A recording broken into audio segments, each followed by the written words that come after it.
Hi everyone. आज का topic है आपका वाउचर प्रिपरेशन एंड वेरिफिकेशन।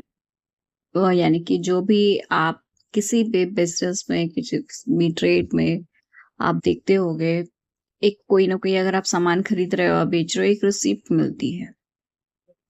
और रिसीप्ट को जब लीगल तरीके से दिया जाता है तो उसको हम वाउचर बोलते हैं। क्या बोलते हैं? वाउचर बोलते हैं। सबसे पहले एक चीज मैं बता दूं, अगर कॉमर्स का कोई भी टॉपिक पढ़ना है ना और उसको समझना है, तो सबसे पहले अपने आप को खुद को ना एक बिजनेसमैन मानना पड़ेगा। उसके बाद अगर आप उस चीज़ों को समझने की कोशिश करोगे तो शायद आप बहुत अच्छे से समझ पाओगे। तो लेके चलते हैं सबसे पहले फर्स्ट क्वेश्चन की तरफ। वाउचर का मुख्य उद्देश्य क्या है? देखिए, वाउचर का जो मुख्य उद्देश्य होता है वो होता है लेन-देन का जो डेटा होता है उसका प्रमाण देना, ठीक? ये आपका हो गया फर्स्ट का ए। नेक्स्ट क्वेश्चन आ जाते हैं, वाउचर किसका प्राथमिक दस्तावेज माना जाता है? वाउचर जो होता है वो लेन-देन यानी कि लेखांकन का मुख्य दस्तावेज माना जाता है। कैश पेमेंट के लिए सामान्यतया कौन-सा वाउचर बनाया जाता है? देखिए, अगर जहाँ पे पेमेंट की बात होगी वहाँ पे पेमेंट वाउचर यूज़ होगा। आया समझ में? आपने किसी को कैश में पेमेंट किया तो वो आपको पेमेंट वाउचर देगा। क्या देगा? पेमेंट रिसीप्ट देगा। रिसीप्ट समझते हैं ना? ठीक है, वो पेमेंट रिसीप्ट देगा। यानी कि पेमेंट वाउचर देगा आपको। क्लियर? और जब आप किसी को कोई पे जैसे आपने कोई सामान किसी से खरीदा है, ठीक, आप उसको पेमेंट कर रहे हो, तो वो आपको रिसीव वाउचर देगा। क्या देता है? रिसीव वाउचर देता है। जैसे कि मैं थोड़ा-सा समझाने की कोशिश करूँगी। कैश प्राप्त होने पर कौन-सा वाउचर तैयार किया जाता है? ठीक? देखो, कैश प्राप्त होने पे रिसीप्ट वाउचर तैयार किया जाता है। अब इसको थोड़ा-सा एग्ज़ाम्पल के ज़रिए समझाती हूँ। आप किसी दुकान पे जाते हो कपड़े लेने के लिए। उस इंसान ने कपड़े बेचे हैं, ठीक है? अब उस दुकानदार की जगह पे आप खुद को समझ के चलो। आपने कोई कपड़ा बेचा, ठीक है? उस इंसान ने कपड़े खरीदे और आपको पैसे दिए, ठीक? जब आपको कैश प्राप्त हुआ तो आप उसको कौन-सी रसीद देते हो? आप कहते हो भैया अपनी रिसीप्ट लेते जाओ। क्या कहते हो? रिसीप्ट लेते जाओ। तो यहाँ पे वही रिसीप्ट और वाउचर का बात हो रहा है, ठीक है? अब आ जाते हैं नेक्स्ट पे। वाउचर की तैयारी में सबसे पहले क्या सुनिश्चित किया जाना चाहिए? सबसे पहले ये पता होना चाहिए जो लेन-देन हो रहा है वो रियल है या फ्रॉड हो रहा है, क्या हो रहा है, ठीक है? उसकी वास्तविकता होगी तभी वाउचर का ज़िक्र यहाँ पे आएगा। नेक्स्ट आ जाते हैं, वाउचर में सामान्यतया क्या दर्ज किया जाता है? भाई वाउचर में हमेशा लेन-देन ही दर्ज किया जाता है। या तो पैसा, या तो हमें प्रॉफ़िट हो रहा हो, सॉरी, या तो हम वो इनकम ले रहे होंगे, या तो हमारा एक्सपेंडिचर हो रहा होगा, या तो हम उसको बेच रहे हैं या तो हम खरीद रहे हैं, ठीक है? नेक्स्ट आ जाते हैं, वाउचर वेरिफिकेशन से क्या मतलब है? वाउचर वेरिफिकेशन का अर्थ होता है वाउचर की सत्यता की एवं प्रमाणों की जाँच करना।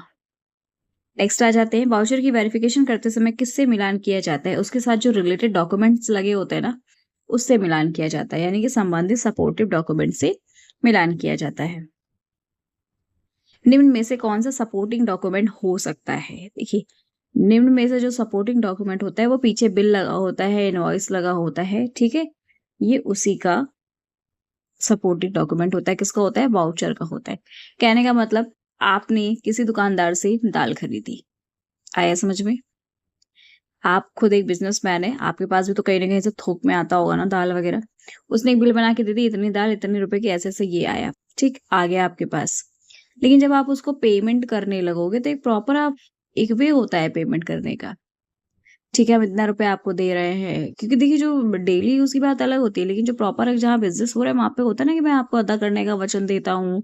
और ऐसे बहुत सारे वर्ड्स यूज़ किए जाते हैं जो एक मतलब एक पक्की हुंडी होता है, बिल ऑफ एक्सचेंज आपने पढ़ा होगा, 11th और 12th में पढ़ाया जाता है। इसका वही हो गया, आपका सपोर्टिंग डॉक्यूमेंट लगा होता है, कोई बिल लगा होगा, कोई इनवॉइस लगी होगी। वाउचर पर हस्ताक्षर किस उद्देश्य से किए जाते हैं? वाउचर पर हस्ताक्षर इसीलिए किए जाते हैं ताकि उसकी स्वीकृति और प्रामाणिकता को दर्शाया जा सके। वाउचर में राशि किस प्रकार लिखी जानी चाहिए? वाउचर में राशि स्पष्ट और सही लिखी जानी चाहिए। वाउचर में हमेशा हिंदी और इंग्लिश दोनों में राशि लिखी जाती है। जैसे कि आपको एक एग्जांपल मैं दे दूं, आप बैंक जाते हो, क्लियर? आप बैंक में जाते हो, जब अपना बैलेंस आप जमा कर रहे होते हो, कोई भी रकम, कोई भी धन, कोई भी पैसे आप जमा कर रहे होते हो, तो आपको एक वाउचर भरना होता है, क्लियर? आप जब उस वाउचर को भरते हो ना, तो उसमें आप सारी चीजें एक क्लियर करते हो, एक चेक समझते हो। ये सारी चीज़ें किसमें आती है? वाउचर में आती है। चेक हो गया, आपका एक जो फॉर्म भरने वाली रसीद होती है वो हो गया, डिमांड ड्राफ्ट हो गया, और बहुत सारी चीज़ें हैं, ये सारी चीज़ें आ जाती हैं आपकी इनवॉइस में, ठीक, सॉरी, वाउचर में। अब आगे आ जाते हैं, वाउचर नंबर का मुख्य उद्देश्य क्या है। वाउचर की पहचान एवं क्रमबद्ध रिकॉर्ड रखना, बैंक ब्याज निकालना, वेतन निर्धारित करना, बजट कम करना। जी नहीं, वाउचर की पहचान और क्रमबद्ध रिकॉर्ड रखना, ठीक है। वाउचर नंबर जो पड़ा हुआ होता है वो इसीलिए होता है। अब आ जाते हैं आगे, वाउचर में तारीख क्यों लिखी जाती है, ताकि हमें ये पता लग सके हमने किस तारीख में इसका लेन देन किया है। क्लियर। आ जाते हैं, पेमेंट वाउचर किससे संबंधित है। पेमेंट वाउचर तभी संबंधित है जब हम किसी को भुगतान करते हैं, ठीक। आगे आ जाते हैं, रिसीप्ट वाउचर तब मिलता है जब हम किसी से धन प्राप्त करते हैं। धन की प्राप्ति जब हम होती है तो हम उसे रिसीप्ट वाउचर देते हैं।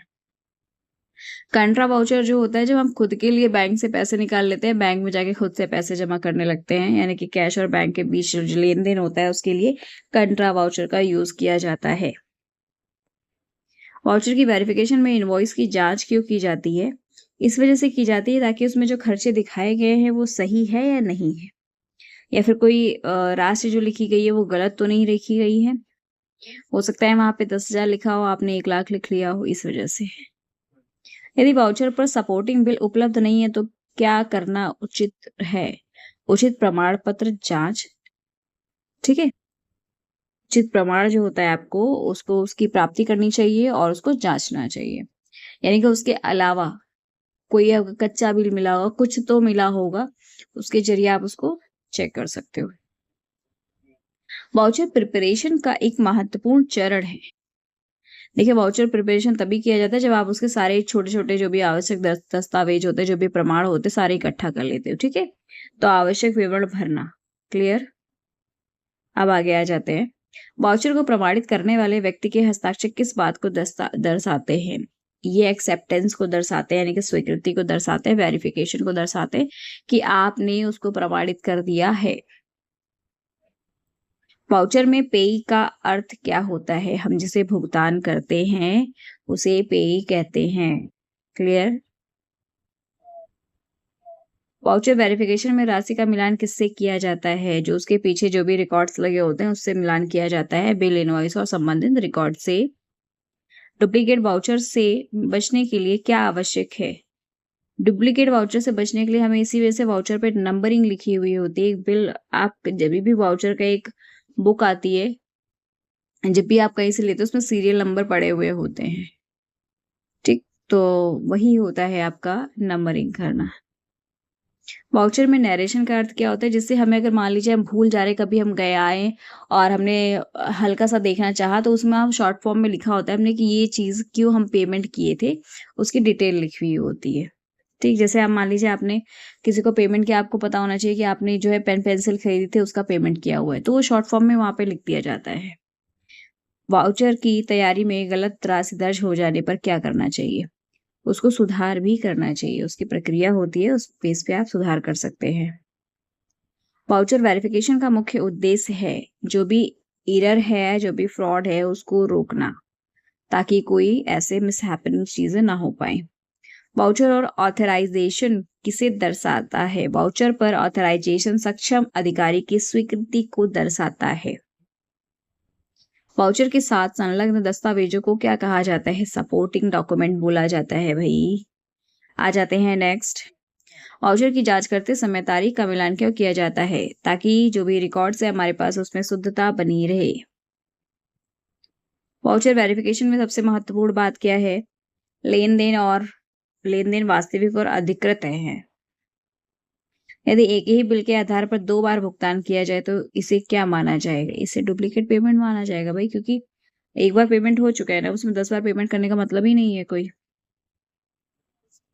डुप्लीकेट पेमेंट को रोकने में कौन सी प्रक्रिया सहायक है। भाई जो नंबरिंग होती है उसी से पता लगेगा, और जो उसके पीछे डॉक्यूमेंट्स लगे होंगे उससे भी पता लग जाएगा। पहले से तो जब एक ही नंबर का वाउचर डबल बार पेमेंट किया कराया जा रहा है बैंक से, तो बैंक को भी समझना चाहिए, और या तो कैश हो रहा तो कैश वाले को भी अपना रिकॉर्ड देखना चाहिए। वाउचर में अकाउंट हेड को क्यों दर्ज किया जाता है। देखिए, अकाउंट हेड इसीलिए होता है ताकि वहाँ पे खर्च का जो लेन देन जो भी है हमारा, उसका जो है पर्टिकुलर, मतलब जो भी चीज़ें हर चीज़ डिटेल में हमें समझ में आ सके। वेरिफिकेशन के दौरान क्वांटिटी की जांच कब विशेष रूप से आवश्यक होती है? इसकी जांच तभी आवश्यक होती है जब हम सामान खरीद रहे होते हैं। भाई क्वांटिटी की जांच तो तभी होगी ना कि बैंक ब्याज पे थोड़ी ना होगी, कैश डिपॉजिट पे थोड़ी ना होगी, लोन इंटरेस्ट पे थोड़ी ना होगी। परचेज वाउचर की जांच में क्या देखा जा सकता है? परचेज वाउचर की जांच में ये देखा जाएगा जो हमने सामान परचेज किया है उसका बिल कहाँ है। अगर बिल की जगह पे जैसे बहुत ज्यादा सामान आता है तो इनवॉइस बनता है, इनवॉइस एक लीगल वे में बनता है, अगर वो भी देख सकते हैं। ये attendance register, salary seat, bank passbook, इसका कोई रोल नहीं है यहाँ पे। वाउचर में गलत अकाउंट हेड डालने का परिणाम क्या हो सकता है? गलत अकाउंटिंग क्लासिफिकेशन हो सकता है। मतलब जो है गलत अकाउंटिंग क्लासिफिकेशन का मतलब होता है हमारी जो डिटेल होगी वो गलत डिनोट होगी। ठीक। वाउचर वेरिफिकेशन किस प्रक्रिया का महत्वपूर्ण हिस्सा है? वाउचर वेरिफिकेशन जो होता है इंटरनल कंट्रोल का मतलब बहुत अच्छा हिस्सा होता है, बहुत महत्वपूर्ण हिस्सा माना जाता है इस वजह से, क्योंकि देखिए जब भी हम वाउचर हमने किसी भी चीज के लिए हमने वाउचर किसी को दिया तो उसका हम वेरिफिकेशन अगर करेंगे तो जो भी है उसके अंदर यानी कि हमें सामान खरीदने से वाउचर को पेमेंट करने के बीच में जो भी प्रॉब्लम आई है वो सॉल्व हो जाती है। ठीक। हमारे इंटरनल कंट्रोल इसी वजह से वेरिफिकेशन किया जाता है। इंटरनल कंट्रोल का प्रमुख उद्देश्य क्या है? वही अभी मैंने इससे पहले बताया, त्रुटि और धोखाधड़ी की संभावना को कम करना। ठीक है। अब आ जाते हैं आगे नेक्स्ट क्वेश्चन पे। वाउचर पर तारीख, राशि और विवरण में क्या होना चाहिए? देखिए राशि, तारीख और विवरण तीनों चीजें सही होनी चाहिए। ठीक है। आपस में संगतता यानी कि तीनों चीजें जो है जो एक ही दिन सारे काम हुए होने चाहिए। वाउचर को बिना अधिकृत हस्ताक्षर के भुगतान के लिए उपयोग करना उचित नहीं माना जाता है। ठीक है। आगे आ जाते हैं। वाउचर प्रिपरेशन में पार्टिकुलर का अर्थ क्या होता है? पार्टिकुलर में वही चीजें लिखी जाती है जो लेन देन हम जो भी मान ले रहे हैं या फिर दे रहे हैं उसको शॉर्ट फॉर्म में लिख दिया जाता है। ठीक है। तो ये हो जाएगा लेन देन का संक्षिप्त विवरण। वाउचर वेरिफिकेशन में अरिथमेटिक एक्यूरेसी का अर्थ क्या है? अरिथमेटिक एक्यूरेसी ये होता है, देखिए कोई भी चीज एक्यूरेट करना यानी किसी भी चीज को सही तरीके से करना। ठीक है।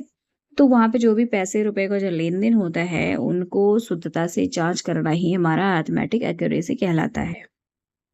यदि इनवॉइस 5,000 का है लेकिन वाउचर 8,000 का बनाया गया है तो क्या करना चाहिए?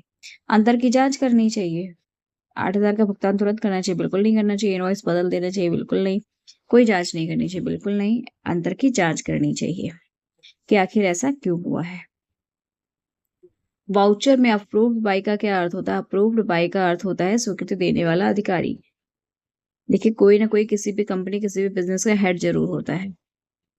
वाउचर प्रिपरेशन में सपोर्टिंग डॉक्यूमेंट क्यों जरूरी है? ताकि जो भी लेन देन किया गया है उसका एक प्रमाण तो रहे हमारे पास कि केवल वाउचर बना दिया और हो गया। कम से कम वाउचर किस बेसिस पे बना है हमें ये भी पता होना चाहिए। नेक्स्ट क्वेश्चन है हमारा, वेरिफिकेशन के दौरान सिग्नेचर वेरिफिकेशन का उद्देश्य क्या है? उससे ये पता लगता है जिस इंसान ने इसको बनाया है वो मतलब भाई कल को मान लीजिए कोई वाउचर है वो गलत बन गया, हम ये नहीं पूछेंगे ना किसने बनाया किसने बनाया, तो वहां पे ये पता रहेगा हमें अच्छा इस इंसान ने बनाया है तो उसकी वहां पे वेरिफिकेशन यानी उससे साइन होना जरूरी होता है। अधिकृत व्यक्ति की पुष्टि करना। वाउचर का उचित फाइलिंग क्यों किया जाता है? उचित फाइलिंग देखिए इस वजह से किया जाता है, मान लीजिए भविष्य में कोई ऑडिटिंग हो रही है हमारे यहाँ या कोई भी भविष्य में किसी भी काम कोई रेफरेंस की जरूरत पड़ेगी तो हम उसे यूज कर सकते हैं। ऑडिट के समय वाउचर क्यों महत्वपूर्ण होते हैं? ये इस वजह से होता है क्योंकि मान लीजिए किसी भी तरह की कोई गड़बड़ी आ रही है तो वो एविडेंस का काम करते हैं। किसका काम करते हैं? एविडेंस का काम करते हैं यानी कि साक्ष्य का काम करते हैं। ठीक। आ जाते हैं आगे। वाउचर वेरिफिकेशन में कंप्लीटनेस का अर्थ क्या है? कंप्लीटनेस का अर्थ होता है कि हमारे पास जो भी डॉक्यूमेंट और जो भी डिटेल्स होनी चाहिए वो सारी चीजें उपलब्ध हैं। एक अच्छे वाउचर की सबसे महत्वपूर्ण विशेषता क्या होती है? देखिए सही होना चाहिए, पूर्ण होना चाहिए, अधिकृत होना चाहिए, प्रमाणित होना चाहिए। बिल्कुल सही है। केवल सुंदर होना चाहिए कोई मतलब नहीं है। केवल अधिक राशि का होना चाहिए ये भी मतलब नहीं। केवल बैंक से बिल्कुल नहीं, बैंक से संबंधित का कोई जरूरी नहीं है, वो अलग अलग वे में भी हो सकता है। आपका बैंक का भी हो सकता है, डायरेक्ट कैश आपने दिया तो उसका भी हो सकता है। ठीक है। 50 क्वेश्चन हमारे यहाँ पे पूरे हो गए हैं वाउचर की प्रिपरेशन और वेरिफिकेशन से। ये देखिए ये टॉपिक आपने 11th और 12th में पढ़ाया जाता है, बिल ऑफ एक्सचेंज। ठीक है। तो आपने उसमें जरूर पढ़ा होगा। बिल ऑफ एक्सचेंज में हमारे पढ़ाया जाता है, इनवॉइस पढ़ाया जाता है, हुंडी पढ़ाया जाते हैं और तरह तरह के जो भी चेक्स होते हैं, डिमांड ड्राफ्ट होता है, ये सारी चीज़ें पढ़ाई जाती है। तो इसमें बताया जाता है कि कैसे किस चीज़ों को कहाँ पे यूज़ करने हैं और कैसे यूज़ करना है।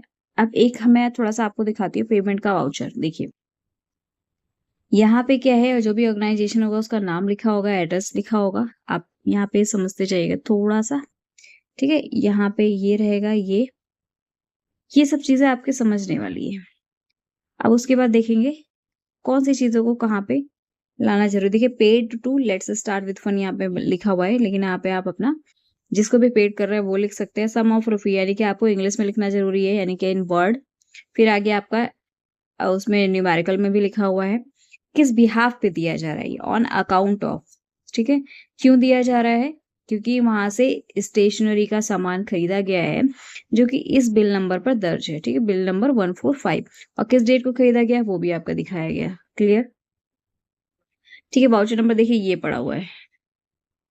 अब आगे आ जाते हैं, अकाउंट हेड में लिखा हुआ है क्या मेन उसका जो है डिटेल लिख दिया है, यानी कि ऑफ़िस एक्सपेंसेस के लिए।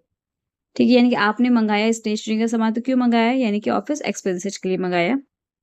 आप देख लीजिए अकाउंट हेड लिखा हुआ है। पार्टिकुलर में उसको डिटेल में लिख दिया गया है, being amount paid to let's start with fun towards purchase of stationery item. ठीक है, यानी कि अमाउंट को पे किया जा रहा है let us start with fun को, जो किस वजह से स्टेशनरी का सामान वहां से खरीदा गया था। अब आ जाते हैं, देखिए यहाँ पे नीचे डिटेल दी हुई है, किस बेसिस पे ये सामान खरीदे जा रहे हैं। ठीक है, देखिए यहाँ पे कैश है या बैंक है ये आपको बताना है। तो यहाँ पे बैंक दर्शाया गया है। अगर बैंक है तो बैंक की डिटेल है, अकाउंट नंबर है, बैंक का नाम क्या है, आईएफएससी कोड क्या है और चेक नंबर क्या है। चेक नंबर क्या है, किस डेट में दिया गया है, बिल और इनवॉइस किस डेट का था। ठीक है, अब देखिए नीचे दिया हुआ है जो भी सक्षम अधिकारी थे किसने इसको प्रिपेयर किया है। ये देखिए प्रिपेयर करने वाले का डिटेल यहाँ पे है, फिर किसने चेक किया है उसकी डिटेल यहाँ पे है और किसके थ्रू इसको अप्रूव किया गया कि हाँ इन दोनों ने सही चेक किया है, वो ये हो गया। और जिसने रिसीव्ड किया है उसका ये हो गया। ठीक है, अब देखिए छोटी सी बात है और हम थोड़ा सा समझने की कोशिश करेंगे। ठीक है, कि देखिए चेक में क्या क्या होना जरूरी माना जाए, वाउचर में क्या क्या होता जरूरी है। वाउचर नंबर होना चाहिए। ठीक है, वाउचर नंबर कहाँ पड़ा हुआ है आपका, ये पड़ा हुआ है। फिर आपकी डेट ज़रूरी है, डेट बिल्कुल ज़रूरी है। पेई का नाम होना चाहिए, नहीं कि आप पेड किसे कर रहे हो। ठीक है, अमाउंट जो होती है वो अंकों में भी होनी चाहिए और शब्दों में भी होनी चाहिए। पार्टिकुलर यानी कि जो स्मॉल डिटेल यानी कि शॉर्ट फॉर्म में डिटेल लिखी जाती है वो ज़रूर होना चाहिए। और किस हेड से मंगाया गया है, यानी कि स्टेशनरी है, ऑफिस एक्सपेंसेस है या पर्सनल एक्सपेंसेस है या किसी एम्प्लॉय के एक्सपेंसेस है, वो ज़रूर पता होना चाहिए। अब आगे आ जाते हैं मोड ऑफ पेमेंट। पेमेंट किस बेसिस पे किया गया है, कैश किया गया है, बैंक किया गया है। अगर बैंक में किया गया है, ठीक है, ये दोनों हो गया आपका कैश और बैंक। अगर बैंक में किया गया है तो उसकी डिटेल क्या है वो डालना पड़ेगा और उसके बाद है आपका चेक नंबर है, इनवॉइस क्या है वो डाल देंगे, उसके बाद प्रिपेयर्ड, चेक्ड, अप्रूव्ड और रिसीव्ड, ये चारों चीजें होनी चाहिए। ठीक है, अब आगे बात करेंगे जो है आपका वाउचर कितने तरीके का होता है, मैंने आपको इससे पहले भी बताया है। रिसीव वाउचर यानी कि जब आप किसी से कोई भी मनी रिसीव करोगे। पेमेंट वाउचर किसी से आप किसी को पेमेंट करोगे। ठीक, कंट्रा वाउचर होता है जब आप खुद से ही अपने सारे पैसे बैंक में डाल रहे हो, बैंक से पैसे लेकर आ रहे हो, तो वो हो जाएगा आपका कंट्रा वाउचर। जर्नल वाउचर हो जाएगा जो डेली दैनिक जो लेखा जोखा किया जाता है वो जर्नल वाउचर में आता है। परचेज वाउचर है आपने कोई सामान किसी से खरीदा उसको परचेज वाउचर में रखते हैं और सेल्स वाउचर में किसी को सामान बेचा वो सेल्स वाउचर में रखते हैं। क्लियर? अब आज के लिए इतना ही, मिलते हैं नेक्स्ट टॉपिक में और नेक्स्ट वीडियो में नेक्स्ट टॉपिक के साथ। तब तक के लिए आप प्लीज़ अगर नए हैं तो प्लीज़ चैनल को लाइक, सब्सक्राइब और शेयर करना बिल्कुल मत भूलिएगा।